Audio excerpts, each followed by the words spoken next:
Je suis allée voir Compagnon, réalisé par Drew Hancock, et je crois que c'est le film le plus ennuyeux que j'ai jamais vu de ma vie. Mes plus plates excuses au réalisateur, comme je l'ai cité, qui s'appelle Drew Hancock, que je ne connaissais point. Alors, je ne vais pas ici dire que c'était de la merde et que sa filmographie elle est dégueulasse, parce que ce serait bien culotté de ma part alors que je suis une youtubeuse. Et que lui a sorti un film avec Jenna Ortega et une partie du cast de Scream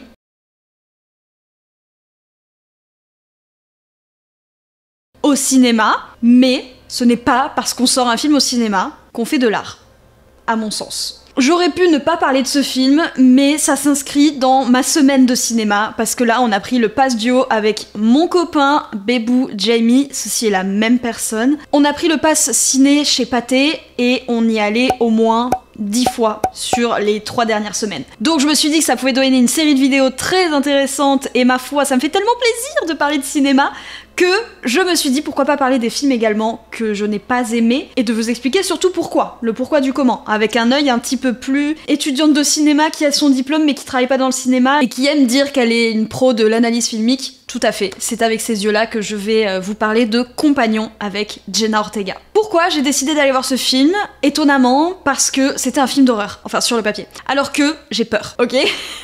Je suis terrorisée devant les films d'horreur parce que je crois énormément au paranormal, enfin c'est même pas que j'y crois, c'est que pour moi, ça existe, point. Et les gens sont sensibles ou pas. Je suis très sensible au paranormal. Et donc moi, dès qu'il y a un film d'horreur, dès qu'il y a un film qui fait peur, pour moi, ça me trigger trop. J'adore le gore, cependant. Tarantino...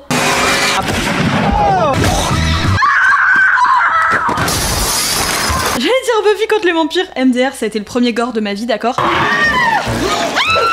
Tarantino, voilà. En fait, j'ai trouvé très ennuyant. Parce que, en fait, le problème de ce film, c'est l'écriture des personnages. Je suis en train d'y penser, c'est vraiment l'écriture des personnages et le cheminement des personnages. En gros, le synopsis du film, c'est que Josh est en couple avec Iris, qu'ils partent en vacances, en week-end, dans la maison de leurs amis. Iris est assez timide et donc elle a du mal à se faire une place. Et finalement, elle finit par buter un des gars du groupe d'amis et on se rend compte que c'est un robot. Donc Iris est un robot et Josh va alors la déconnecter pour essayer de cacher un petit peu les preuves. Enfin, bref, vous voyez, même pour raconter le synopsis, c'est compliqué. Comme je le disais, je pense que vraiment le problème, c'est l'écriture des personnages parce qu'on suit Josh... mais le gars ne va pas évoluer au fur et à mesure de l'histoire. Normalement, en théorie, quand on a un personnage principal, il est dans son monde quotidien, il est dans sa routine, il va vivre une aventure qui va déclencher en fait tout le reste de l'histoire, qui va être ponctuée de péripéties, de haut, de bas, de machin, de trucs.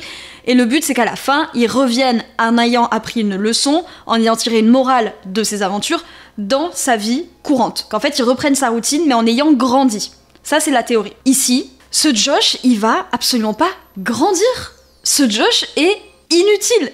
C'est très étonnant de dire ça, mais franchement, ce personnage est nul. Nul. En fait, je pense que le problème de Compagnon, c'est que dans la bande-annonce, ils nous ont donné le plot de l'histoire. Ils nous ont filé le climax. Parce que le fait que Iris soit un robot, si on ne l'avait pas su, mais ça aurait été incroyable. Et là, on aurait pu être plongé dans l'histoire. Là, on aurait pu se dire, waouh, c'est une histoire banale qu'on peut voir au cinéma. Une meuf, elle tue un mec. Et tout le monde essaye de cacher le meurtre. Bon, ok. Mais le truc ici, c'est que la différence, c'est que c'est un robot. Et qu'elle finit par prendre possession d'elle-même. Et ça, c'est fascinant, ça, c'est trop bien. Et en fait, le seul plot de l'histoire... Parce que, ok, elle tue le gars. On nous vend ça comme un film d'horreur, c'est pas du tout un film d'horreur, les gars. Parce que j'ai presque oublié de le dire. Ce n'est donc pas du tout un film d'horreur. Je n'ai pas eu peur à un seul moment. Il y a un truc qui est gore et qu'on peut classer dans l'horreur... c'est quand, au début du film, elle va tuer Sergei. Elle va tuer Sergei, le personnage adulte, méchant, qui essaye de la tripoter et tout. Elle va le tuer, elle l'égorge. C'est gore sans être gore, parce qu'on voit, ça gicle, ok, mais un Tarantino, c'est beaucoup plus de sang, de gore, que cette scène-là de Compagnon. Et en fait, toute la suite du film, ça va être qu'ils vont vouloir la récupérer pour la déconnecter et voilà, et s'enfuir avec l'argent qu'ils ont voulu voler à ce mec qu'ils ont buté. Bref. C'est la seule scène de gore dans le film. Tout le reste ne fait pas peur. Il y a un petit peu de suspense à la fin. Bon, allez, si vous voulez. Mais franchement, ne vendez pas ça comme un film d'horreur. Ne vendez pas ça comme vous n'êtes pas prêts. Ah ben vous êtes pas prêts, non, à vous emmerder comme ça et à regarder des personnages qui évoluent et il se passe rien. C'est pas intéressant en fait. C'est une course-poursuite. Il y a un petit peu de suspense quand elle monte dans la voiture et qu'elle arrive pas à la démarrer. Bon d'accord, mais ça y est quoi. C'est franchement, c'est tellement dommage de dépenser de l'argent pour faire ça alors qu'il y avait matière à faire beaucoup mieux en ne nous disant pas dans la bande-annonce que Iris était un robot. On sait qu'elle va se déconnecter, on sait qu'elle va prendre possession d'elle, on sait que c'est nul. Et en plus même... Wesh. Pardon. Faites un effort s'il vous plaît, parce qu'à un moment elle prend possession d'elle-même, elle se met le niveau d'intelligence maximal, donc 100%, et au début de l'histoire ils nous disent que 100% c'est genre un gars qui sort d'Harvard, c'est un truc de ouf, c'est vraiment la meuf est supra intelligente.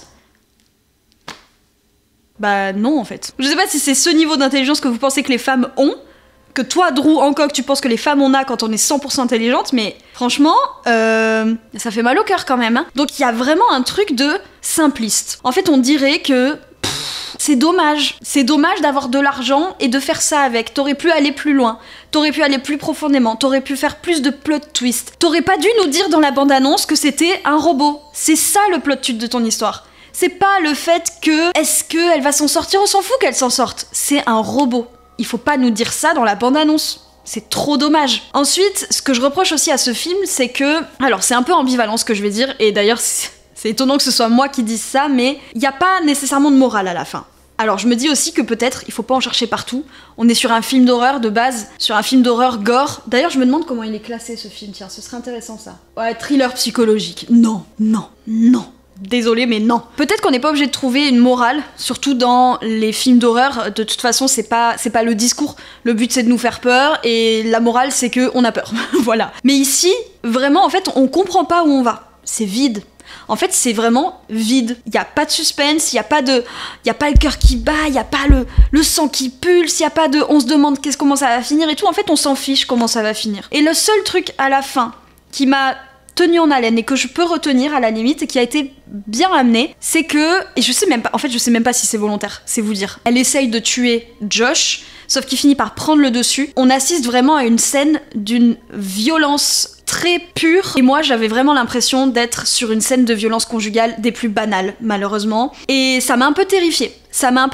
Parce que on commence quand même à avoir peur pour Iris, parce qu'on espère qu'elle va buter ce mec qui est vraiment un gros connard, et c'est ça qui est dommage, c'est que on aurait pu s'attacher au personnage de Josh, puisque c'était quand même... C'est pas que c'était l'idée, mais ça aurait pu être intéressant que le personnage de Josh soit aussi attachant qu'Iris. Et là, ça aurait vraiment créé une dualité entre... Putain, Iris, elle veut le tuer, mais on l'aime bien, mais en même temps...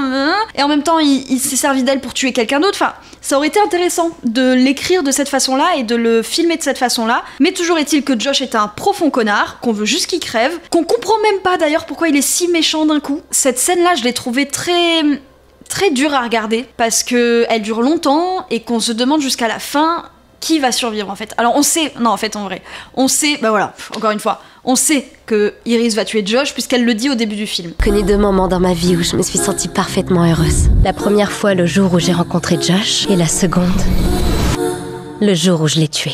Suspense, non, suspense, thriller psychologique égale suspense en général, hein, mais bon. Mais en fait on dirait un film Netflix, en fait c'est ça. Vraiment, quand j'y pense, que ce soit la façon dont c'est filmé, il y a pas de marque du réalisateur. Et c'est ça qui est dommage. C'est que je vous ai tourné la vidéo de Babylone juste avant, je sais pas dans quel ordre ça sortira, mais ok, je compare peut-être l'incomparable, mais quand tu fais du cinéma, tu fais de l'art. T'es pas censé faire du tout venant, t'es pas censé faire du bon public, t'es pas censé faire Enfin, tu peux faire du tout public, mais dans le sens où c'est de l'art. L'essence de l'art, c'est de sortir ce qu'il y a en toi. C'est de faire parler ta créativité, faire parler ton esprit avec un grand E. Faire parler... L'art, c'est de l'art. Enfin, je vois pas comment définir les choses autrement. J'ai l'impression que le mot veut tout dire. Et là, il y a pas d'art, en fait. Et c'est trop dommage. Et vraiment, je dis pas ça en mode méchant. Je dis ça en mode dommage, parce qu'il y avait matière. Le pitch est vraiment basique, mais intéressant, parce que tu peux le traiter de tellement de façons, qu'encore une fois, nous avoir dit que Iris est un robot dans la bande-annonce, non. Mec, t'as perdu ta chance de nous tenir en haleine en fait. Je pourrais vous faire une vidéo si ça vous intéresse. Là, on est vraiment purement dans le cinéma, enfin dans l'audiovisuel, on va dire. Une vidéo sur Netflix et sur la façon dont ils produisent des films et dont ils imposent une certaine réalisation. On n'est pas du tout sur de l'art pur. Vraiment, quand on parle de production Netflix, c'est assez... c'est le corporate du cinéma, en fait, Netflix, vraiment. Je serais très curieuse d'avoir votre avis dans les commentaires si vous avez vu ce film, si vous comptez aller le voir. Je vais pas vous dissuader d'aller le voir parce que vous donnerez quand même de l'argent au cinéma, donc c'est cool. Franchement, c'est chouette d'aller au ciné. Chacun ses goûts, chacun ses expériences. Peut-être que vous allez adorer ce film. Mais je suis très très curieuse d'avoir votre retour dans les commentaires. Je vous remercie d'avoir regardé cette vidéo qui s'inscrit, comme vous l'aurez peut-être vu, dans une série de vidéos sur les films que je suis allée voir grâce à mon Cinépass Duo chez Pathé. C'est pas du tout une collaboration. Même si j'aimerais bien. Peut-être un jour je collaborerai avec Pathé. Donc je me suis dit pourquoi pas en profiter pour vous parler de cinéma. En tout cas, j'espère que l'esthétique de cette vidéo vous semble un petit peu travaillée. Voilà, j'ai fait de mon mieux, j'espère que ça vous plaît. Et puis, de toute façon, en fait, on se retrouve demain pour une vidéo. Donc, je vous dis à demain. Pensez à regarder des films, parce que le cinéma, c'est merveilleux. Et je vous invite à vous abonner à cette chaîne, bien évidemment, pour qu'on continue à faire des jolies vidéos. À demain.